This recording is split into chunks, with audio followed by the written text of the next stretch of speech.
এই কেসটা কেন নোটওয়ার্থ, কেন আমার লক্ষ্য করার যোগ্য, কেন প্রেজেন্টেবল? প্রথম কারণ, এই ধরনের ক্যারোলিস ডিজিজের আরোগ্যের ঘটনা অ্যালোপ্যাথি কনভেনশনাল ট্রিটমেন্টে নেই, কোনো রিপোর্ট নেই, কোনো রিসার্চ পেপার নেই। হোমিওপ্যাথিতেও এইটাই হচ্ছে প্রথম। অর্থাৎ বলতে পারেন সমগ্র বিশ্বের সামনে ক্যারোলিস ডিজিজের হোমিওপ্যাথি ট্রিটমেন্টের মধ্যে আরোগ্যের এটাই প্রথম পেপার। দ্বিতীয়ত, আমরা এর মাধ্যমে জানতে পারছি যে এই ধরনের চ্যালেঞ্জিং ফর্ম অফ ফিজিক্যাল প্যাথোলজিতে হোমিওপ্যাথির মাধ্যমে, ক্লাসিক্যাল হোমিওপ্যাথির মাধ্যমে আরোগ্য সম্ভব। প্রোগ্রামে বিশেষ অতিথি, সভাপতি, সেক্রেটারি, আয়োজক, দেশ এবং বিদেশ থেকে আগত ডেলিগেট সবাইকে ধন্যবাদ এবং শুভেচ্ছা জানিয়ে আমি আমার প্রেজেন্টেশন শুরু করতে যাচ্ছি। অ্যাকচুয়ালি এই প্রেজেন্টেশন হচ্ছে এর শিরোনাম Caroli's disease managed with individualised classical homeopathy. এর আগে এখানে ম্যানেজ শব্দটি ব্যবহার না করে কিওর শব্দ ব্যবহার করা যেত, কিন্তু আমি ISAH international academy of classical homeopathy একটা রিসার্চ অ্যাসোসিয়েট হিসাবে সবসময় চেষ্টা করি কনভেনশনাল যে জার্নালগুলো আছে, বিশ্ববিখ্যাত কনভেনশনাল জার্নাল, সেখানে পাবলিশ করতে। কনভেনশনাল মেডিসিন কিওর শব্দটা পছন্দ করে না। আপনারা যারা হোমিওপ্যাথি তারা নিঃসন্দেহে জানেন যে কেন পছন্দ করে না, এটা আলাদাভাবে বলার অপেক্ষা রাখে না। এর আগে স্পিন্ডল সেল কার্সিনোমা একটা পেপার আমার অঙ্কোলজি বিশ্ববিখ্যাত কনভেনশনাল জার্নাল পাবলিশ হয়েছিল, যেখানে কো অথর ছিলেন ইন্ডিয়ার সীমা মহেশ এবং আমার শিক্ষক প্রফেসর জয়সূর্য দাস। দ্বিতীয় পেপার ফ্রন্টিয়ার্স ইন পেডিয়াট্রিক্সে আছে হার্শপাইন ডিজিজের উপর, এটা রিভিউ প্রসেসের মধ্যে আছে, রিভিউ কমপ্লিট হলে আমরা হয়তো পাবলিশড অবস্থায় দেখতে পাবো। এবং আমার এই পেপারটি আমি ডেডিকেট করেছি আমাদের নবম আন্তর্জাতিক বিজ্ঞান হোমিওপ্যাথিক বিজ্ঞান সেমিনারের জন্য। তো এই পেপারটি আমি প্রেজেন্টেশন করতে যাচ্ছি। এটা ক্যারোলিস ডিজিজ। সবার প্রথম একটু জেনে নিই যে ক্যারোলিস ডিজিজটা কি আসলে। এর নামকরণ করা হয়েছে জ্যাকুইস ক্যারোলিস, ফ্রেঞ্চ একজন গ্যাস্ট্রোএন্টারোলজিস্ট 1958 সালে এর ফিচারগুলো আইডেন্টিফিকেশন করেন। ফলাফলস্বরূপ তার নামে আসলে নামকরণ করা হয়েছে ক্যারোলিস ডিজিজ। এটা একটা জেনেটিক ডিজিজ। আপনারা দেখতে পাচ্ছেন যে জেনেটিক ডিজিজ এবং ইনহেরিটেড ডিজিজের ফার্স্ট সেশনে আমরা এটা আলোচনা করছি এই কারণে। এবং এটা এমন একটা জেনেটিক ডিজিজ যেটা বাবা এবং মা দুজনের ট্রেইতে মিউটেটেড জিন থাকতে হয় দুই পক্ষ থেকে। ফলাফলস্বরূপ এই সন্তানের এই প্রবলেমটা দেখা দেয়, যার বিকাশ ঘটে। আর ফলাফলস্বরূপ এটা অত্যন্ত বিরল একটি রোগ। সচরাচর বলা হয় 10 লক্ষ মানুষের মধ্যে একজনের এই প্রবলেমটা হওয়ার পসিবিলিটি থাকে। আমার সৌভাগ্য হয়েছে যে এরকম একটি কেসকে আমি আমার ট্রিটমেন্টে আমি আরোগ্য করতে পেরেছিলাম। এবং এর গুরুত্ব নিশ্চয়ই ধারণ করা যাচ্ছে যে একটি বিরল, তাৎপর্যপূর্ণ, গভীর, জেনেটিক মানে নিঃসন্দেহে গভীর এরকম একটি রোগকে হোমিওপ্যাথিতে আরোগ্য করার বিজ্ঞানসম্মত প্রমাণ আমাদের হাতে যদি থাকে, তাহলে নিশ্চয়ই তা বিশেষ গুরুত্ব বহন করে। এই পেপারটিতে আমরা দেখব যে অ্যাকচুয়ালি সত্যিকার অর্থে এটা কি কি গুরুত্ব নিয়ে আসতে পারে। ক্যারোলিস ডিজিজের আমরা আবারও শিরোনামটা বলে দিচ্ছি, Caroli's disease managed with individualised classical homeopathy. তো আমরা এটা আপনারা যেটা দেখতে পাচ্ছেন আমার মূল পেপারের একটা ফ্রন্ট ভিউ হিস্ট্রি অ্যাবস্ট্রাক্ট, সেটা আপনারা দেখতে পাচ্ছেন। আমার মূল রিসার্চ পেপারটা আমি জমা দিয়েছি, হয়তো মোস্ট প্রবাবলি আমাদের যে সামগ্র গ্রন্থ থাকবে সেটাতে পাবলিশ হওয়ার কথা। এটা হচ্ছে অ্যাবস্ট্রাক্ট। আমি আমার আলোচনাতে এই বিষয়গুলো উঠে আসবে। এখানে আমি যে আপনাকে সামান্য পরিচিতি দিলাম ক্যারোলিস ডিজিজ সম্বন্ধে, সেটা অ্যাবস্ট্রাক্টে লেখা। আমি 10 মাস বয়সে একটি মেয়ে বাচ্চা, বাংলাদেশি মেয়ে বাচ্চা, তার ট্রিটমেন্ট করেছিলাম। এবং আপনাদের হয়তো আমি খুব সংক্ষেপে বলে দিচ্ছি অ্যাবস্ট্রাক্টটা, যে কনভেনশনাল ট্রিটমেন্টে সার্জারি ছাড়া এটা কোনো চিকিৎসা নেই। এর বহুমুখী রিস্ক রয়েছে, এর অনেক কোমরবিডিটি আছে, কমপ্লিকেশন রয়েছে, যেগুলো আমরা আলোচনায় দেখতে পাবো। এবং সার্জারি ছাড়া কনভেনশনাল ট্রিটমেন্টে ওয়েস্টার্ন মেডিসিন বা যাকে আমরা অ্যালোপ্যাথি বলি সেখানে এর কোনো চিকিৎসার উপায় নেই। তো হোমিওপ্যাথি কি করতে পারে সেটা আমরা এখন ক্রমান্বয়ে আমি এই পেপারটিতে দেখিয়েছি, যা আমরা এখন ক্রমান্বয়ে আমরা নিজেরাও দেখব। এবং আমার আলোচনাটিতে যে বিষয়গুলো থাকবে, যে ধাপে ধাপে আপনাদের সামনে প্রেজেন্টেশনটা হবে, তা হচ্ছে introduction, case presentation, discussion and conclusion. এই চারটি ধাপে অ্যাকচুয়ালি আপনাদের সামনে মাঝখানে বিভিন্ন পেপার রয়েছে যেগুলো আমি আপনাদের সামনে ডিসকাস করবো, আলোচনা করবো। আর ইন্ট্রোডাকশনের ব্যাপারে আমি বলবো যে এর কিন্তু বেশ কিছু কমপ্লিকেশন রয়েছে। এই ডিজিজগুলো আসলে কি হয়, এই ধারণাটা কি? এটা বলা হয় ইন্ট্রাহেপাটিক যে বাইল ডাক্ট রয়েছে, অর্থাৎ আমাদের লিভারের মধ্যে বাইল জাতীয় বাইল পাস হয়, সেই ডাক্টগুলো রয়েছে, সেটা তো অ্যাকচুয়ালি হেপাটিক ডাক্ট গঠন করে এবং গলব্লাডার থেকে সিস্টিক ডাক্ট মিলে একটি কমন বাইল ডাক্ট গঠন করে। এটা হচ্ছে বিলিয়ারি ট্রি সিস্টেম, এটাকে বলা হয় বিলিয়ারি ট্রি সিস্টেম। অ্যাকচুয়ালি এই বিলিয়ারি ট্রি সিস্টেমে বিশেষ করে ইন্ট্রাহেপাটিক রিজিয়নে এটা সিস্টিক ডিলেটেশন ঘটে, অর্থাৎ ফুলে যায়, সিস্টেম মতো হয়ে ফুলে যায় এবং তার থেকে ক্রমান্বয়ে জেনেটিক মিউটেটেড জিন থেকে এটা উৎপত্তি। এর সাথে বিভিন্ন কমপ্লিকেশন যেমন পলিসিস্টিক কিডনি ডিজিজ, রাপচার, এইগুলো বিভিন্ন ধরনের কমপ্লিকেশন তো ঘটতেই পারে। সেই সাথে বিভিন্ন ধরনের ফিজিক্যাল সিমটমস, অনেক ধরনের ফিজিক্যাল সিমটমস আসতে পারে, বিশেষ করে গ্যাস্ট্রোএন্টেরাইটিস এবং গ্যাস্ট্রোইন্টেস্টাইনাল সংক্রান্ত যে প্রবলেমগুলো রয়েছে তা সব, যেমন ডায়রিয়া, ভমিটিং, নশিয়া, অ্যানোরেক্সিয়া, খাইতে পারে না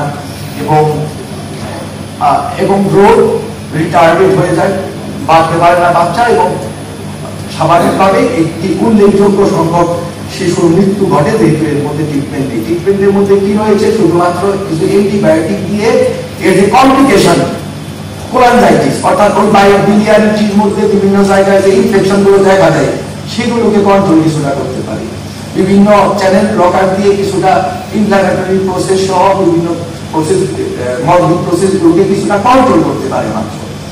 আমরা ক্রমান্বয়ে দেখবো যে এগুলো কি হয়। এটা হচ্ছে autosomal recessive inherited congenital disorder. Congenital disorder দুই প্রকারের হতে পারে, autosomal dominant, autosomal recessive. Actually Caroli's ডিজিজের বাবা বা মা দুই পক্ষের মিউটেটেড জিন থাকতে হয়, অর্থাৎ দুই পক্ষের জিনের মধ্যে গন্ডগোল থাকতে হয় একটা করে জিনে। তো তারা কিন্তু আসলে ক্যারিয়ার, এই রোগটার সম্ভাবনা বাহক, এরা অটোসোমাল ডমিনেন্ট। কিন্তু যখন একটি বাচ্চা ক্যানোলিস ডিজিজে আক্রান্ত হয় তার দুইটা জিন মিউটেটেড থাকে, বাবার দিক থেকে একটি, মায়ের দিক থেকে। এই কারণে এটা autosomal recessive inherited congenital disorder. এবং আমরা আগেই বলেছি যে এটা ইন্ট্রাহেপাটিক বাইল ডাক্টের সিস্টিক ডিলেটেশনের কারণে হয় বিভিন্ন সেগমেন্টে। এর কিভাবে এই জিনগুলো বাহিত হয় বাচ্চার মধ্যে, কিভাবে পুরো রোগটি গঠন করে, কনভেনশনাল ট্রিটমেন্ট সিস্টেম এখনো সে ব্যাপারে স্বচ্ছ নয়। কিন্তু দেখা গেছে এটা পর্যবেক্ষণ করা গেছে, কিছু রিসার্চ পেপারে দেখা গেছে যে এর সাথে পলিসিস্টিক কিডনি ডিজিজের অ্যাসোসিয়েশন থাকে। বহু ক্ষেত্রে পলিসিস্টিক কিডনি ডিজিজটি বেশ ভালো মতোই দেখা দেয় এবং আমি আগে বলেছি যে 1 মিলিয়ন পিপলের মধ্যে একজনের এই রোগটি হওয়ার, এটাকে বলে প্রিভেলেন্স, গ্লোবাল প্রিভেলেন্স। 1 মিলিয়ন মানুষের মধ্যে মাত্র একজনের এই রোগটা হওয়ার পসিবিলিটি থাকে, যা বাংলাদেশের একটি বাচ্চার হয়েছিল। এবং এই 1 থেকে 5 বছর বয়সের মধ্যে মূলত এটার আইডেন্টিফিকেশন হয়, বেশিরভাগ ক্ষেত্রে বাচ্চাদের মধ্যেই হয়, এত তাড়াতাড়ি দেখা দেয়। এর প্রবলেমগুলো কোনো কোনো ক্ষেত্রে 30 বছর বয়স পর্যন্ত যায় বা আরো বড়, যেখানে কমপ্লিকেশন কম থাকে। 80% পেশেন্টের 30 বছরের আগে এই জিনিসটা আইডেন্টিফিকেশন করে বা ডায়াগনোসিস হয়। আর এর মধ্যে যে ব্যাপারগুলো হয়, তার এই রোগটি থাকতে থাকে, তার কোলানজাইটিস দেখা দেয় বারবার। আমরা এই কেসটিতে ইন্টারেস্টিং ব্যাপার হচ্ছে, আমরা এই কেসের শেষের দিকে বাচ্চার মধ্যে কোলানজাইটিস দেখতে পাবো এবং হোমিওপ্যাথিক্যালি এর একটি ভিন্ন মানে রয়েছে এবং এটা খুব ইন্টারেস্টিং মানে, যা আমি সবাই প্রেজেন্ট করতে চাচ্ছি। সবথেকে বড় কথা, এই বাচ্চার স্বাধীনতা, ডায়েটারি স্বাধীনতা বলতে কিছু থাকে না। এক তো অপুষ্টি তৈরি হয়, তার গ্রোথ রিটার্ডেশন ঘটে, অ্যাসিমিলেশন শক্তি নষ্ট হয়ে যায়, ফলাফলস্বরূপ এবং ডায়েটারি কোনো ফ্রিডম থাকে না। বাচ্চাকে মানে যেই হোক, বাচ্চা হোক বড় হোক যেই হোক, তাকে খুব হিসাব করে খেতে হয়। খুব বড় বড় আমাদের ওই কোলাইজাইটিস দেখা দিতে থাকে, বা বিভিন্ন ধরনের গ্যাস্ট্রোএন্টারাইটিস বা এই জাতের ইন্টেস্টাইনাল জাতের ইনফ্লামেশন বা প্রবলেমগুলো অ্যারাইজ করতে থাকে। এর সাথে এই রোগটি যদি থাকে কারো, সেখানে লিভার অ্যাক্সেস, ইন্ট্রা বা এক্সট্রা হেপাটিক লিথিয়াসিস মানে লিভারের বাইরে এবং ভিতরে পাথর হওয়ার প্রবণতা, এই ব্যাপারগুলো থাকলে পরে এই প্রবলেমটা বৃদ্ধি পায়। দুঃসংবাদ হচ্ছে এই রোগটি যাদের থাকে তাদের এই রিজিয়নে ক্যান্সার হওয়ার প্রবণতা বা সম্ভাবনা 100 গুণ বৃদ্ধি পায়। কোলাঞ্জিওকার্সিনোমা হওয়ার সম্ভাবনা 100 গুণ বৃদ্ধি পায়। এর সার্জারি ছাড়া কনভেনশনাল ওয়েতে কোনো ট্রিটমেন্ট আজ পর্যন্ত নেই, শুধুমাত্র ম্যানেজমেন্ট কমপ্লিকেশনের কিছু ভ্যালিয়েশন দিতে পারে, এবং এর মর্টালিটি রেট অর্থাৎ মৃত্যু হার 20% থেকে 40% এবং মরবিডিটি মানে বিভিন্ন কমপ্লিকেশন দেখা দেওয়া হার 44% থেকে 80% পর্যন্ত হয়ে থাকে। এবং শুধুমাত্র সাপোর্টিভ এবং কনজারভেটিভ ট্রিটমেন্ট শুধুমাত্র দেওয়া হয়, শুধুমাত্র ওই যেন পোর্টাল হাইপারটেনশন না দেখা দেয়, biliary tree ইনফেকশন গুলো যেন খুব বেশি কমপ্লিকেশন করতে না পারে, এই নিয়েই আসলে ব্যস্ত থাকতে হয়। Curable treatment, manageable treatment actually আমরা কনভেনশনাল পদ্ধতিতে দেখতে পাই। তো আমাদের অবজেক্টিভ কি? এই পেপারটি তৈরি করা এবং আপনাদের সামনে উপস্থাপন করার ক্ষেত্রে অবজেক্টিভটি কি, উদ্দেশ্যটি কি, এটা অবশ্যই যে কোনো একটা পেপারসে ডিফাইন করতে হয়। আমি এখানে ডিফাইন করেছি। The objective of this case study is to present and analyze how a profound pathology of congenital disease such as CD means Caroli's disease can be resolved through classical homeopathic intervention with a focus on the possibilities of treating the challenging form of physical pathology with individualized or classical homeopathic therapy.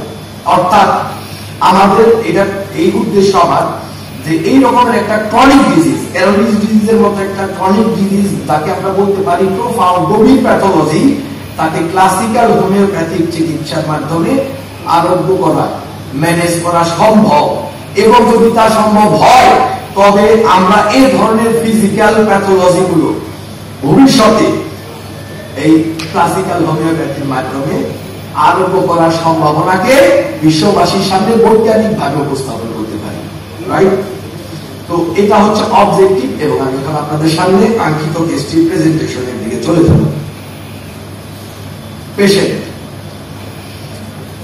এই patient ছিলেন 10 বছরের একটি বাচ্চা, মেয়ে বাচ্চা, এবং যার homeopathic consultation শুরু হয় 7 অক্টোবর 2017 আমার সেন্টারে, সায়েন্স ক্লিনিক সেন্টারে।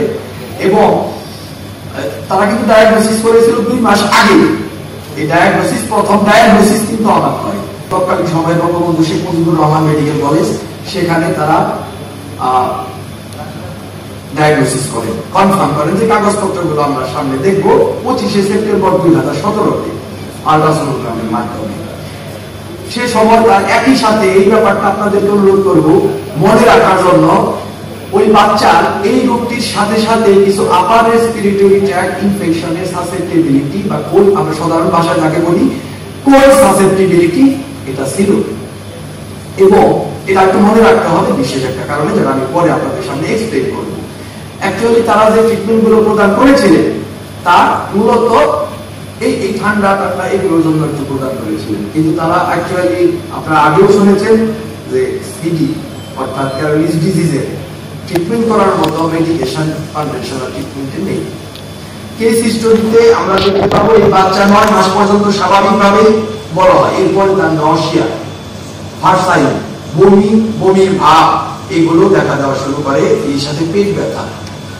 অ্যাকচুয়ালি বাচ্চা আমার কাছে যখন নিয়ে আসা হয়েছিল, বাচ্চা স্ট্রেচিং করছে, মোচড়াচ্ছে, কাঁদছে, এরকম একটি পরিস্থিতি। এবং সেখানে তারা এই পরিস্থিতির কারণেই হসপিটালে নিয়ে যান, সেখানে ডায়াগনোসিস হয়, ক্যারোলিস ডিজিজ কনফার্ম ডায়াগনোসিস হয়। পাস্ট মেডিকেল হিস্ট্রিতে সেখানে আমরা শুধুমাত্র ওই ট্যাবলেট দিয়ে দেয় ডিপ্লেক্স পেডিয়াট্রিক ড্রপ, মানে মাল্টিভিটামিন, যেহেতু বাচ্চা ফাইল করছে না, এই কারণে তাকে ম্যানেজ করার জন্য জাস্ট ওই মাল্টিভিটামিন, নিউট্যাক, ঠান্ডার ওষুধ এগুলো দিয়ে কন্ট্রোল করার চেষ্টা করা হয়েছে। ক্যারোলিস ডিজিজের জন্য ওষুধ দেওয়া হয় ফ্যামিলি হিস্ট্রিতে আমরা উল্লেখযোগ্য এই ব্যাপারটি মনে রাখতে হবে আমাদের। ফ্যামিলি হিস্ট্রিতে আমরা যেহেতু এটা জেনেটিক ডিজিজ, কাজে ফ্যামিলি হিস্ট্রি অবশ্যই আমরা দেখতে পাবো যে দাদার পালমোনারি টিউবারকুলোসিস ছিল, যক্ষা ছিল, এবং লিভার সিরোসিস ছিল, 65 বছর বয়সে মারা গিয়েছিল। তার নানার এবং তার এক কুকুর হ্যামোরয়েড ছিল। এবং সবচেয়ে উল্লেখযোগ্য ব্যাপার যা, তাদের বোথ সাইড, বাবা ম্যাটারনাল এন্ড প্যাটারনাল দুই ফ্যামিলি ট্রিতেই বেশ কিছু সংখ্যক মানুষের ডায়াবেটিস ছিল।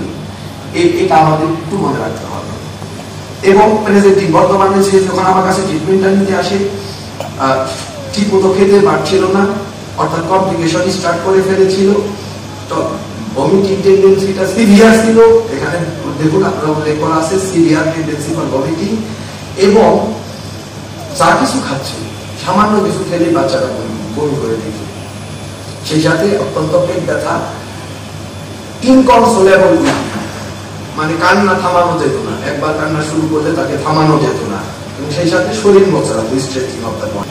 এবং এই স্ট্রিপতে আপনারা দেখতে পাবেন যে সেখানে প্রচুর পরিমাণ বাওয়ালে ফিকাল ম্যাটার, অর্থাৎ বাওয়াল পরিষ্কার হয়নি, স্টুল, মানে যেগুলো আসলে বেরিয়ে যাওয়া উচিত ছিল, এবং সেই সাথে প্রচুর পরিমাণ গ্যাস এই বাচ্চার পেটে। আমার কাছে যখন নিয়ে আসে তখন কিন্তু নর্মাল 10 মাসের একটি বাচ্চার পেটের আয়তন যা হবে আমার উচিত ছিল বেঁধে রাখা, কিন্তু আসলে যখন আমরা রোগী দেখি তখন তো সবসময় প্ল্যানে থাকে না যে এই কেসটা কোনোদিন রিসার্চ পেপার হবে, রুগীটা আমার কাছে সামনে সবসময় তার এরকম প্ল্যান থাকে না, ফলাফল হিসেবে সবকিছু করা হয়ে ওঠে না। যাই হোক, ডিস্টেন্ট ছিল, আর আপনারা এক্সরে রিপোর্ট দেখলেও বুঝবেন যে ডিস্টেন্ট থাকাটাই স্বাভাবিক, যেখানে এক্সট্রাফিকাল ম্যাটার এবং প্রচুর পরিমাণ গ্যাস ছিল, রাইট? তো এবং আপনারা পরবর্তী, আমি তারিখটা একটু পরে দেখাচ্ছি কারণ এটা সাজানো আছে, 25/3/2018, এখানে আপনারা দেখবেন যে আল্ট্রাসোনোগ্রামের রিপোর্ট একদমই নর্মাল, এবং এটা হচ্ছে তার নর্মাল রিপোর্টের পিকচার আল্ট্রাসোনোগ্রামে। এখানে একটা ইন্টারেস্টিং পেপার রয়েছে, আমি আপনাদের মনে রাখতে বলবো, কারণ আমরা যখন এই কেসটা ডিসকাস করব তখন একটা গুরুত্বপূর্ণ পয়েন্ট আপনারা এতে দেখতে পাবেন। সিরাম বিলিরুবিন একটা পর্যায়ে, আসলে ট্রিটমেন্টের শেষের দিকে সিরাম বিলিরুবিন 25.3, এবং তার কয়েকদিন পরে, অল্প কয়েকদিন পরে সিরাম বিলিরুবিন টেস্ট আপনারা দেখতে পাবেন 10-11 দিন পরে 2.4। এই হচ্ছে তার ডেট প্যাথোলজিক্যাল টেস্টে। এবং এটা যে আইসিডি ক্লাসিফিকেশন আছে, আইসিডি ক্লাসিফিকেশন হচ্ছে ওয়ার্ল্ড হেলথ অর্গানাইজেশন পৃথিবীর সমস্ত রোগকে নির্দিষ্ট ক্লাসিফিকেশন অনুযায়ী আইডেন্টিফাই করার একটা পদ্ধতি দিয়েছে, যেগুলো রিসার্চ পেপারে ওই আইসিডি নাম্বারটা থাকতে হয়। তো আপনারা দেখতে পাচ্ছেন যে আইসিডি 10 হচ্ছে Q44.6, এবং আল্ট্রাসোনোগ্রামের রিপোর্ট ক্যারোলিস ডিজিজ 25/9/2017, এবং তখনকার এক্সরেতে 25/9/2017 এক্সরেতে আপনারা দেখতে পাচ্ছেন যে bowel loaded with faecal matters and gas. ঠিক 6 মাস পর ট্রিটমেন্টের, আফটার দ্য হোমিওপ্যাথিক ইন্টারভেনশন, ট্রিটমেন্টের ঠিক 6 মাস পর 25/3/2018 আপনারা দেখতে পাবেন শোজ নরমাল ফাইন্ডিংস, কোনো ডিজিজ নেই। বায়োকেমিক্যাল রিপোর্ট পরবর্তীতে, এটা 25 দিনের পর কয়েক মাস পর আমরা তালিকা আছে সামনে আমরা দেখবো 25.3 সিরাম বিলিরুবিন, এবং সেটাকে ট্রিটমেন্টের মাধ্যমে নরমালাইজ হয়ে 2.4 হওয়ার পর তারপরে সিরাম বিলিরুবিন টেস্ট করা শুরু হয়। এই কেসটার রেপার্টারাইজেশন এখানে ইন্টারেস্টিং একটা ব্যাপার। আপনি এই বাচ্চার কি নেবেন, এই বাচ্চার আপনি কি রেপার্টারাইজেশন করবেন, যেখানে সিমটম, একটা বাচ্চা কান্না করবে না কষ্ট হবে, কিংবা একটা বাচ্চা শরীর মোচড়াবে না পেট ব্যথা হলে, কেউ যদি তার রিপার্টাইজেশন এগুলোর উপর ভিত্তি করে, রিফ্লেক্সিভ সিমটমস, নট ক্যারেক্টারিস্টিক। আপনি যদি ক্যারেক্টারিস্টিক সিমটমস এর উপরে ভিত্তি করতে না পারেন কিংবা লোকালাইজ সিমটমস এর উপরে যদি আপনাকে রিপার্টাইজেশন ভিত্তি করতে হয়, সেখানে আপনার প্রেসক্রিপশন কোশ্চেনেবল থেকে যাবে, আপনি কনফিডেন্স রাখতে পারবেন না। অ্যাকচুয়ালি 4টা রুব্রিক এখানে নেওয়া হয়েছে। তার একটা হচ্ছে history of diabetes in family tree, এটা নির্ভরযোগ্য রুব্রিক। এরপর দুটো দেওয়া হয়েছে local symptoms, stomach eating after vomiting after eating and stomach vomiting after drinking. এছাড়া নেওয়ার মতো তেমন কোনো লক্ষণ নেই। আমি কনসেপ্টেবল রুটিন নিতে পারতাম, তাতে একটা রুব্রিক বৃদ্ধি হতো এবং রেপার্টরির ভলকেন্টের পরিবর্তন হতো, কিন্তু তা নির্ভরযোগ্য হতো না, যেহেতু এটা রিফ্লেক্টিভ সিমটমস। এবং আমরা যদি এটা ক্যাটাগরাইজেশন করতে পারতাম এই কান্নাটার ধরনটা, তাহলে অবশ্যই একদম চমৎকার একটা ক্যারেক্টারিস্টিক সিমটমস হতো, কিন্তু সেটাকে ক্যাটাগরাইজেশন করা যায়নি কান্নার ধরনটা। এই বাচ্চার একটা পিকুলিয়ার সিমটমস ছিল, অত্যন্ত পিকুলিয়ার, অ্যাকচুয়ালি যেটা আমাকে লাইভ দেখিয়েছে, অ্যাকচুয়ালি পথ দেখিয়েছে, তা হচ্ছে স্লিপ অন অ্যাবডোমেন। 10 মাসের বাচ্চা হতে পারে, অনেক সময় বাচ্চারা ডান কাত হয়ে শয়, বাম কাত হয়ে শয়, কখনো কখনো উপর হয়ে শুচ্ছে। আমরা এটা দেখতে পাই, বাচ্চাদের অনেক সময় পজিশন চেঞ্জ করে বা টসিং করে, কিন্তু টসিং করলে আমি সেটাকে টসিংই নিতাম অথবা নিতাম না রেপার্টরিতে। কিন্তু এই বাচ্চার পিকুলিয়ারিটি ছিল, তাকে যেভাবে শুয়ে দেওয়া হোক না কেন সে উপর হয়ে শুয়ে। এখন ভাবতে পারে অনেকে যে হয়তো পেট ব্যথাতে আরাম হয়, পেট ব্যথার সময় নয়, তা না। ও যখন একদম স্বাভাবিক থাকে তখনও ওকে যেভাবে শুয়ে দেওয়া হোক না কেন সে উপর হয়ে আসে। এবং আমরা জানি এর জন্য কিছু প্রমিনেন্ট ওষুধের কথা জানি, যেখানে মেডোরিনাম আসলে সবার আগে মনে করতে হয়, কিন্তু আরেকটি প্রমিনেন্ট ওষুধ হচ্ছে কার্সিনোসিন। যেখানে ফ্যামিলি ট্রিতে অতিরিক্ত পরিমাণ ক্যান্সার এবং ডায়াবেটিস এই দুটোর একটা উপস্থিতি থাকে, সেখানে এটা একটা নিজস্ব কিনোট হয়ে যায় কার্সিনোসিনের। এই দুটো লক্ষণ খুবই প্রমিনেন্ট। এবং উল্টো মাত্র 4টা রুব্রিক দিলেও 10 মাসের একটা বাচ্চার কেসে যদি দুটো প্রমিনেন্ট কিনোট পাওয়া যায়, that will be enough for a good prescription and satisfactory prescription.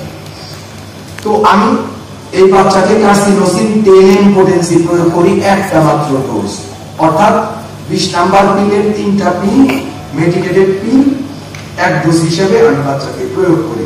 এটাকে ড্রাই ডোজ বলা হয়।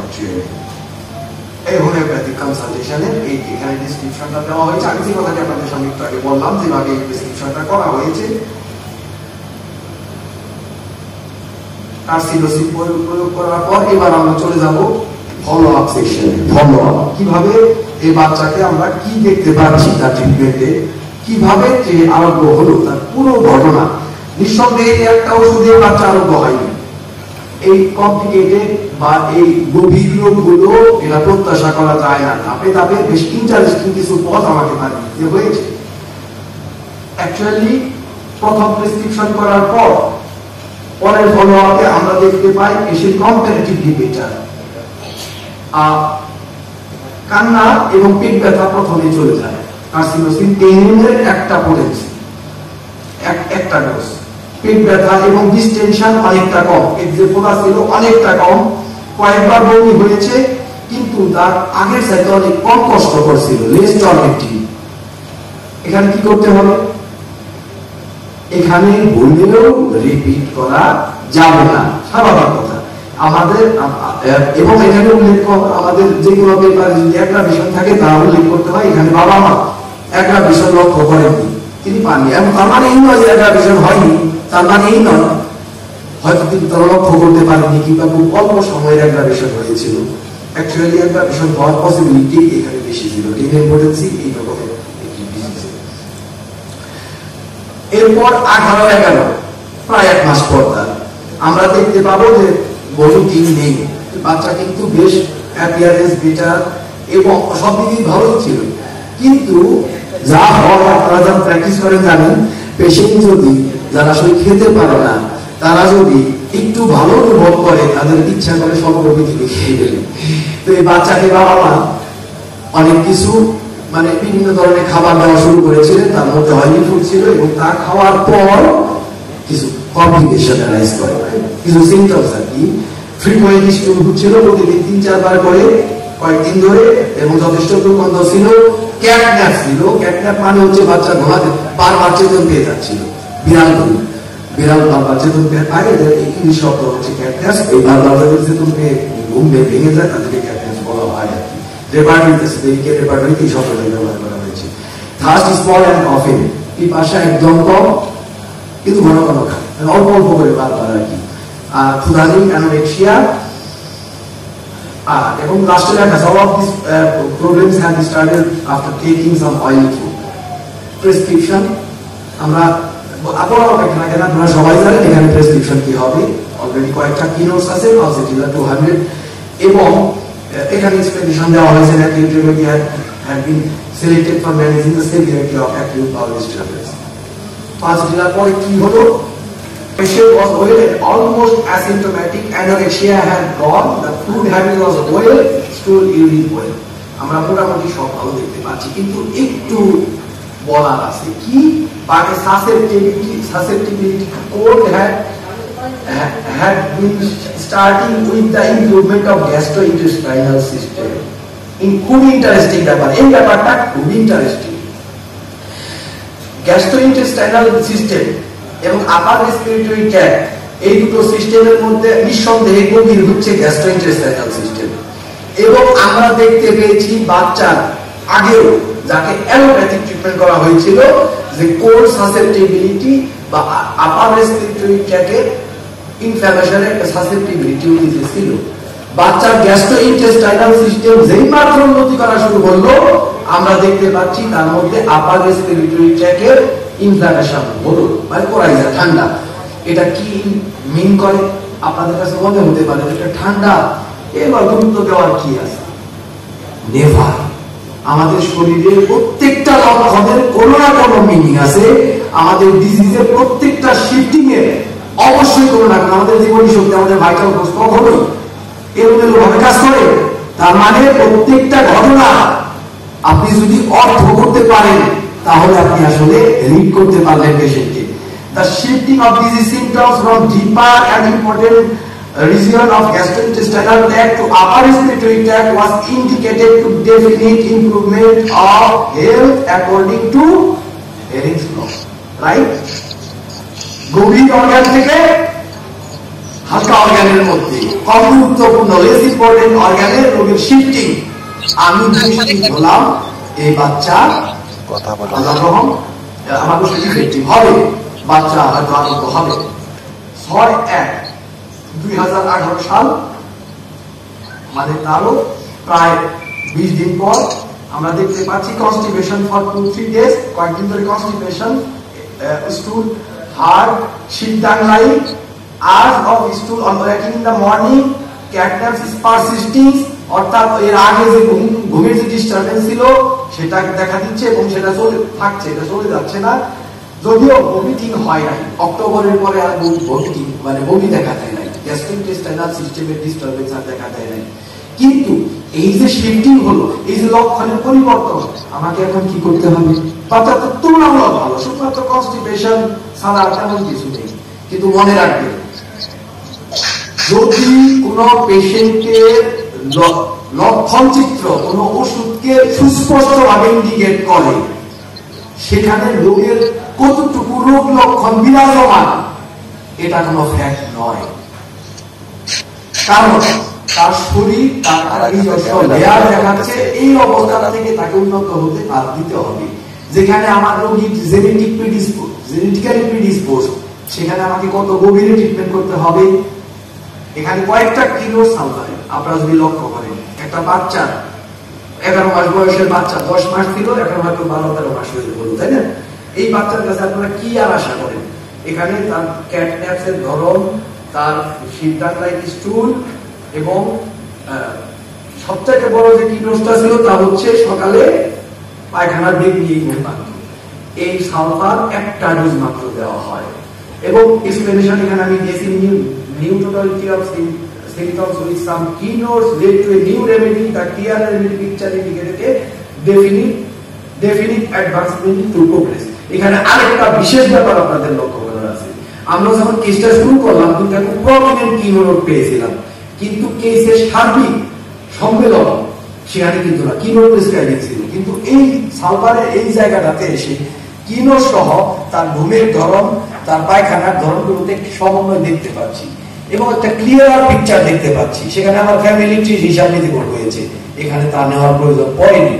এই ক্লিয়ার পিকচার যখনই কোনো প্রেসক্রিপশন করার পরে, সেটা 6 মাস পরে হোক, 2 মাস পরে হোক, 1 দিন পরে হোক, 5 দিন পরে হোক, 5 বছর পরে হোক, যখন আগের চাইতে ক্লিয়ার পিকচার দেখা দেবে, রেমেডি ইমেজ আরো ক্লিয়ারলি দেখা দেবে, সেখানে বুঝতে হবে কেসটা পজিটিভলি অ্যাডভান্স, ভালোর দিকে এগিয়ে গিয়েছে। আমি তখন দাবি করতে পারবো যে আমি এক ধাপ এগিয়ে গেলাম এই কেসটাতে পার্টিকুলার। এটা খুব গুরুত্বপূর্ণ ইন্ডিকেশন। আমি ওষুধটা দিয়েছিলাম 6-1, এবার 27 ওই পাশে লাস্টের দিকে। Constipation was much less, sleep was well, catnaps had gone. এবার কিন্তু ঘুমের ভাবটা চলে গেল এবং বারবার চেতন পাওয়ার যে প্রবণতা এবং অ্যাপেটাইট ওয়েল। এখানে আমরা প্রেসক্রিপশন করব নেভার। এত পরিচ্ছন্ন উন্নতির সময় জাস্ট ওই সালফার 1 ডোজ 1 মাস আগে দিয়েছি। It was enough for the improvement and the case is proved। এবং 10/2-তে an acute coryza with tormenting debilitating cough। এবং সালফারের পর 2 মাস পর অ্যাকচুয়ালি কি হলো, সাংঘাতিক কষ্টকর একটা কাশি হলো, ওই সাসেপ্টিবিলিটি টু কোল্ড এবং কাশি হলো। আমি এখানে সিমটমসের ভিত্তিতে অ্যাকচুয়ালি যে কোনো রিসার্চ পেপারে শব্দ সংখ্যা লিমিটেড থাকে, আপনারা হয়তো জানেন না। আমি বলতে গেলে আমাদের এই সুবেনতে আমাদের এখানে যত শব্দের চেয়েছিল কেস, আমি কাছে বেশি শব্দের দিয়েছি। আমরা যখন ক্ষমা প্রার্থনা করছি স্যারদের কাছে, তো কাজে অনেক কিছু আমাকে সংক্ষিপ্ত করতে হয়েছে। এটা নিয়ম, আন্তর্জাতিক নিয়ম, ওনারা আমাদেরকে অনেক ছাড় দিয়েছে। কিন্তু আন্তর্জাতিক ভাবে আমরা অনেক বেশি রেস্ট্রিক্টেড থাকে, শব্দগুলি দিতে হয় 1500 শব্দ, 2000 শব্দ, ঠিক কত শব্দের মধ্যে হবে। প্রত্যেকটা জার্নালের নির্দিষ্ট ক্রাইটেরিয়া থাকে, একদম খুব স্পেসিফিক ক্রাইটেরিয়া থাকে। কাজে এখানে ডিটেইল দেওয়া সম্ভব হয়নি বা এই রিপ্রেজেন্টেশন গুলো আপনাদের সামনে প্রেজেন্ট করতে পারছি না বলে দুঃখিত। কিন্তু আবার ঠান্ডা দেখা যায় যেখানে আমি আর্সেনিক অ্যালবাম 406 ডোজেস দেই, প্রতিদিন 2 বেলা করে 6 ডোজ 3 দিনের জন্য। and acute remedy was selected to manage the severity of the manifesting acute। এরপর 25 বার, হয়তো অনেকে অধৈর্য হচ্ছে, কত লম্বা কেস, আসলে এত কঠিন একটা রোগ আপনি আশা করতে পারেন না যে 2 বার ওষুধ দিয়ে ভালো হয়ে যাবে, তাই না? আর অবশ্য অনেক বেশি নেই, জাস্ট আমরা এখন একটু দেখবো। 25 দিনে পেশেন্টের টেস্ট করলাম, আমি আলট্রাসোনোগ্রাম আবার করলাম 25 দিনে, 6 মাস। এটা কিন্তু ঠিক 6 মাস। এবং এই তারিখে দেখা গেল বাচ্চা ক্যারোলিস ডিজিজ থেকে সে মুক্ত এবং পেটে কোনো ধরনের ফিকাল ম্যাটার, গ্যাস, কোনো ধরনের ডিস্টারবেন্স নেই। আমি একটু দ্রুত করছি। 29শে এপ্রিল আবার একটা ঠান্ডা। আমরা এবার একটা জিনিস লক্ষ্য করব, এখানে খুব গুরুত্বপূর্ণ একটা পয়েন্টার। আমি পরপর 3 বার ঠান্ডার কথা বলেছি, খুব গুরুত্বপূর্ণ একটা পয়েন্টার যারা আপনাদের নোট করতে হবে এবং পার্সোনাল ট্রিটমেন্টের জীবনে খুব কাজে লাগবে। আপনি যদি একটু ভালো মতো লক্ষ্য করেন দেখবেন বাচ্চার ট্রিটমেন্ট শুরু হয়েছিল অ্যাকচুয়ালি ঠান্ডা সাপ্রেসড হয়েছে এবং পেটের গ্যাস্ট্রোইন্টেস্টাইনাল ডিস্টারবেন্স প্রবল, কিন্তু ঠান্ডা এত ঘন ঘন দেখা দেওয়ার প্রবণতা নেই। দ্যাট মিনস ভিতর কাছে লেভেল অফ হেলথ তত্ত্ব অনুযায়ী, থিওরি অনুযায়ী পেশেন্ট সি গ্রেডের হেলথ বা বি এর একদম নিচের দিকে চলে গিয়েছিল। আমি বলবো বি এর একদম নিচের গ্রেডে চলে গিয়েছিল, যেখানে অ্যাকিউটের হার প্রচন্ড কমে গিয়েছিল এবং ক্রনিক ডিজিজের ম্যানিফেস্টেশনটাই প্রমিনেন্ট ছিল। কিন্তু যেই এই ক্রনিক ডিজিজটা আজকে আমার রিপোর্ট নরমাল দেখাচ্ছে, সেখানে ঘন ঘন বাচ্চার ঠান্ডা লাগছে।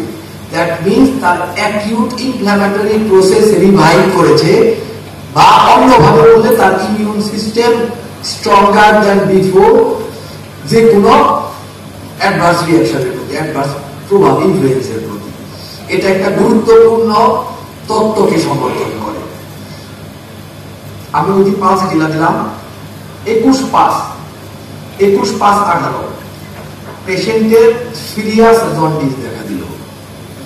ইন্টারেস্টিং। এবং আমি বলছি এখানেও একটি গুরুত্বপূর্ণ থিওরি রয়েছে, খুবই গুরুত্বপূর্ণ লক্ষণীয় বিষয় রয়েছে। পেশেন্টের সিরিয়াস জন্ডিস দেখা দিল, কিন্তু আমি কয়েকদিন আগে টেস্ট করলাম যে তার সেখানে কোনো অবস্ট্রাকশন নেই, সেখানে ক্যারোলিস ডিজিজ নেই। তাহলে কেন দেখা দিল? কারণ কোল্যানজাইটিস, ইনফ্ল্যামেশন, এই বাচ্চার ইনফ্ল্যামেটরি প্রক্রিয়া, তার ইমিউনিটি সিস্টেমের ইনফ্ল্যামেটরি প্রক্রিয়া বর্ধিত হয়েছে। অ্যাকচুয়ালি যে কোনো ধরনের inflammatory disease with high fever is a positive sign of the strength of our immunity. তো এবং সেখানে আমরা কিছু লক্ষণও দেখতে পাচ্ছি। বাচ্চা প্রচন্ড রকম মেজাজ খারাপ, ডিজায়ার টু বি ক্যারিড করে থাকতে চায়, thick yellow urine and hidrosis মানে ঘাম নেই, অ্যাডিপশিয়া মানে পিপাসা নেই, দেন ডিশন ওয়াজ অকারিং। একই সাথে একটি দাঁত উঠছিল। এই ফিভার ওয়াজ ফ্লাকচুয়েটিং টু 99 ফারেনহাইট 102 ফারেনহাইট। সেরাম বিলিরুবিন ছিল 25.3, আপনাদের যে কাগজটা আমরা আগেই দেখিয়েছি। প্রেসক্রিপশন কি? এখানে পরিষ্কার ইন্ডিকেশন আছে প্রেসক্রিপশনে। তা হচ্ছে ক্যামোমিলা ভালগারিস 200 পোটেন্সি, দিনে 3 বার করে প্রথমে দিয়েছিলাম 10টা ডোজ। প্রথম দিন দিনে 3 বার, তারপর দিনে 2 বার করে খাবে। The possible reason for the jaundice with fever was an acute infection in the gallbladder region. The remedy was treated for this particular state. আমরা ক্যামোমিলা দিলাম, ফলাফল 10/6, 21/5 21/5 মানে 20 দিনের মতো। Yellowness of skin and jaundice was absent, irritability was less but remaining, মেজাজ অনেকটা ভালো দেখানো আছে।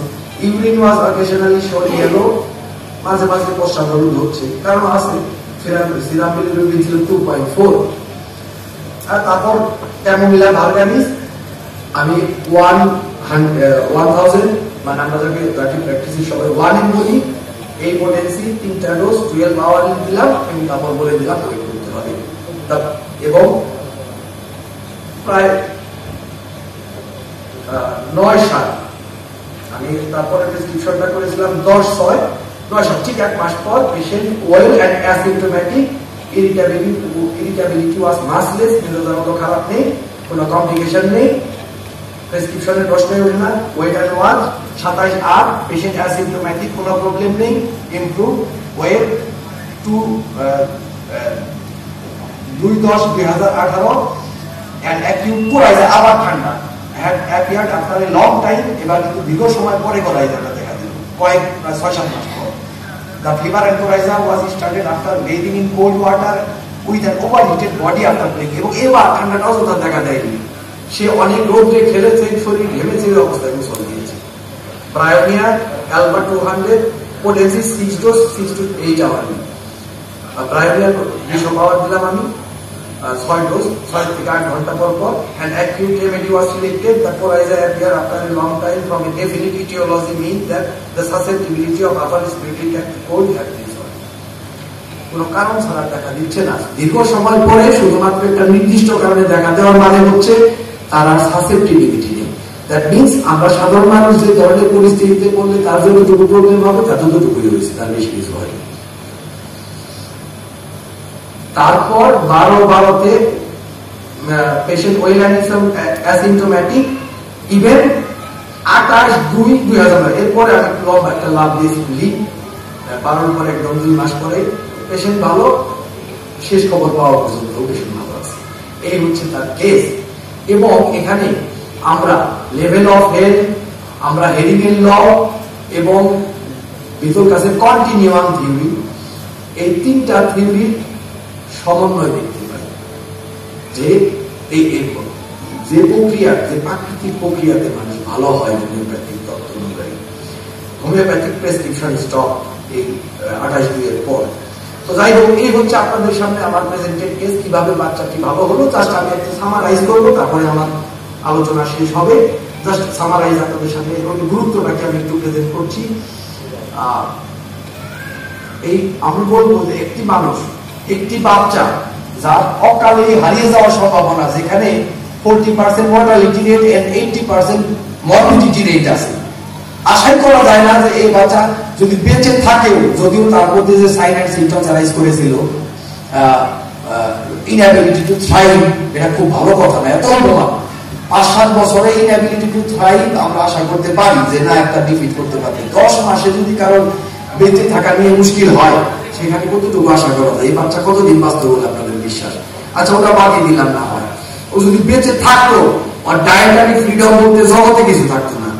আজকে এই হোমিওপ্যাথি কি করতে পেরেছে? তার শুধু ডায়েটারি ফ্রিডম নিয়ে এসেছে তা নয়, স্বাভাবিকভাবে জীবনযাপন করতে পারছে তা নয়, সে বেঁচে থাকবে। তো অ্যাকচুয়ালি আমরা এখানে অলরেডি আমি এক্সপ্লেইন করেছি যে আমাদের আলোচনা এখানে তো একটা পয়েন্ট আছে, সেগুলো আমি দেখিয়ে দেবো। যেমন ধরেন এখানে causality score, modified Naranjo criteria, একটা কেস রিপোর্টে সায়েন্টিফিক পেপারে সবসময় একটা চেক লিস্ট দিতে হয়, এবং সেই চেক লিস্টে কত নাম্বার পাওয়া গেল তার উপর নির্ভর করে যে সেখানে সেই চিকিৎসাটি কতটুকু সহযোগিতা করতে পেরেছে এবং কতটুকু তার সংশ্লিষ্টতাকে প্রকাশ করে। মডিফাইড নরেন্দ্র ক্রাইটেরিয়াতে এখানে নাম্বার হচ্ছে 12, 9 হলে সেটা অ্যাকসেপ্টেবল এবং অ্যাপ্রিশিয়েটলি অ্যাকসেপ্টেবল। যেখানে 12 এর মানে হচ্ছে খুব ভালো মতোই মিন করে হোমিওপ্যাথিক ওষুধ এই ক্ষেত্রে পজিটিভ রেজাল্ট নিয়ে এসেছে। তো যাই হোক, এটা একটা জেনেটিক ডিজিজ এবং ক্ষুধা বক্সের একটি রিসার্চ পেপার থেকে আমরা আগেই জেনেছি যে জেনেটিক এক্সপ্রেশন চেঞ্জের মাধ্যমে মানুষ হোমিওপ্যাথিতে আরোগ্য লাভ করে।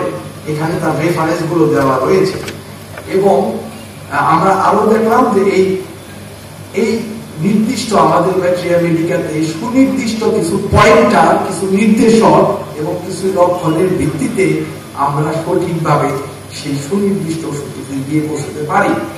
সেই সাথে এটাও লক্ষ্য করলাম যে ওষুধের গুরুত্ব যেখানে প্রপারলি ইন্ডিকেটেড, এটা নয়। দেখুন এখানে বংশে ক্যান্সারের কোনো ইতিহাস আমি পাইনি, আপনারা দেখেছেন পেপারটি। আমি তারপরে কার্সিনোসিন প্রয়োগ করেছি, কারণ কিছু প্রমিনেন্ট ইন্ডিকেটরের সাথে ছিল। ফ্যামিলিও যেমন গুরুত্বপূর্ণ ট্রিটমেন্টের ক্ষেত্রটিতে, একইভাবে শুধুমাত্র ওই ক্যান্সার হয়েছে কার্সিনোসিন বংশে, গনোরিয়া ছিল মেরুলিনাম, এটা কোনো পথ নয়। সেখানে অবশ্যই আপনাকে ইন্ডিকেটর গুলো বুঝে রাখতে হবে। তো এবার আমরা একটু ফোকাস করব, জাস্ট ফোকাস, যে এই কেসটা কেন নোটওয়ার্থ, কেন আমার লক্ষ্য করার যোগ্য, কেন প্রেজেন্টেবল। প্রথম কারণ, এই ধরনের ক্যারোলিস ডিজিজের আরোগ্যের ঘটনা অ্যালোপ্যাথিক কনভেনশনাল ট্রিটমেন্টে নেই, কোনো রিপোর্ট নেই, কোনো রিসার্চ পেপার নেই। হোমিওপ্যাথিতেও এইটাই হচ্ছে প্রথম। অর্থাৎ বলতে পারেন সমগ্র বিশ্বের সামনে ক্যারোলিস ডিজিজের হোমিওপ্যাথিক ট্রিটমেন্টের মধ্যে আরোগ্যের এটাই প্রথম পেপার। দ্বিতীয়ত, আমরা এর মাধ্যমে জানতে পারছি যে এই ধরনের চ্যালেঞ্জিং ফর্ম অফ ফিজিক্যাল প্যাথোলজিতে হোমিওপ্যাথির মাধ্যমে, ক্লাসিক্যাল হোমিওপ্যাথির মাধ্যমে আরোগ্য সম্ভব। এবং এখানে কয়েকটি হোমিওপ্যাথিক প্রিন্সিপালসের নিখুঁত ভাবে অনুসরণ বলেন, প্রয়োগ বলেন, বা এই ফেনোমেনা, এই ঘটনাটি ঘটা বলেন, আমরা দেখতে পাচ্ছি। অর্থাৎ হোমিওপ্যাথিক প্রিন্সিপালসের ক্ষমতা, সত্যতা, জাস্টিফিকেশন আমরা এই কেসের মাধ্যমে, এবং এই ধরনের ডিপার প্যাথোলজি, জেনেটিক অরিজিনের ডিপার প্যাথোলজি ক্লাসিক্যাল হোমিওপ্যাথিক ট্রিটমেন্টের মাধ্যমে সারা আরোগ্যের বা ট্রিটমেন্ট করার একটা স্বচ্ছ সম্ভাবনা আমাদের সামনে উন্মুক্ত হল। তো আমরা আমার আলোচনা প্রায় শেষ পর্যায়ে। আমরা সিটি সম্বন্ধে জানলাম, ক্যারোলিস ডিজিজ সম্বন্ধে জেনেছি, এবং আমরা এটাও জেনেছি যে ক্লাসিক্যাল হোমিওপ্যাথিকের একটি অপটিমিস্টিক সলিউশন, খুব আশাবাদী, খুব উচ্চতর সলিউশন প্রদান করতে পারে। কাজে আমাদের প্রত্যেকের উচিত এই ধরনের ডিজিজ, এই জেনিটাল, কনজেনিটাল, জেনেটিক, এই ডিজিজগুলোতে আমাদের নজর রাখা। এই ধরনের রোগ যেহেতু হোমিওপ্যাথিতে ভালো হওয়া সম্ভব, আমাদের যদি আরো 100টা রিসার্চ পেপার আসে, আরো যদি কেস রিপোর্ট আসে, তাহলে বিশ্বের দরবারে আমরা অত্যন্ত শক্তিশালী ভাবে হোমিওপ্যাথি নিয়ে দাঁড়াতে পারবো যে জেনেটিক ডিজিজের জেনেটিক ডিজিজের আরোগ্য করার ক্ষমতা হোমিওপ্যাথিতে আছে, এটা শতবার প্রমাণিত। কাজেই আমাদের অগ্রাধিকারটা আমাদের গুরুত্ব দেওয়া বাধ্য বিজ্ঞান। তো একদম সামাজিক করি, ক্যারোলিস ডিজিজ একটা rare autosomal recessive inherited congenital disorder, যার ব্যাখ্যা আমি শুরুতেই দিয়েছি। প্রেজেন্ট ট্রিটমেন্ট অপশন কি? ইকোনমিক কনটেক্সে এতে শুধুমাত্র সাপোর্টিভ এবং কনজারভেটিভ ট্রিটমেন্ট, কনভেনশনালি ওয়েস্টার্ন মেডিসিনে শুধুমাত্র রয়েছে, অসংখ্যবার বলেছি। এবং দা কনভেনশনাল ট্রিটমেন্টে সার্জারি ছাড়া আর কোনো গত্যন্তর নেই, এটাও আমি আগে বলেছি। আমি এখন সামারাইজ করছি, শুধু পয়েন্টগুলো দেখিয়ে দিচ্ছি। হোমিওপ্যাথিক ইন্টারভেনশনের মাধ্যমে তার এই ডিপার প্যাথোলজিকে আরোগ্য সম্ভব। আমরা এই কেসের মাধ্যমে প্রমাণ পেলাম। পয়েন্ট 5 এ কনক্লুসিভ এক্সপেকটেশন হচ্ছে হোমিওপ্যাথি এই জেনেটিক ম্যালফরমেশন থেরাপিউটিক্যালি ওষুধ দিয়ে আরোগ্য করতে পারে, যেখানে সার্জারি কোনো প্রয়োজন হয় না। এই কেসের মাধ্যমে আমরা এটা দেখতে পেলাম। কাজে should be attentive two further scientific investigation R required in this particular context. কাজে আমাদের এই পার্টিকুলার কনটেক্সটে আরো গবেষণার দরকার এবং গবেষণার যুক্তি। এটা হচ্ছে চেকলিস্ট নরেন্দ্র ক্রাইটেরিয়া, যেটা আমি মডিফাইড নরেন্দ্র ক্রাইটেরিয়া, যেটা আমি বলেছিলাম রিসার্চ পেপারে থাকতে হয় এটা। এবং আপনারা এই পেপারের সাথে সংশ্লিষ্ট সংযুক্ত সমস্ত রেফারেন্স এখানে আমি ধন্যবাদ সবাইকে। আমার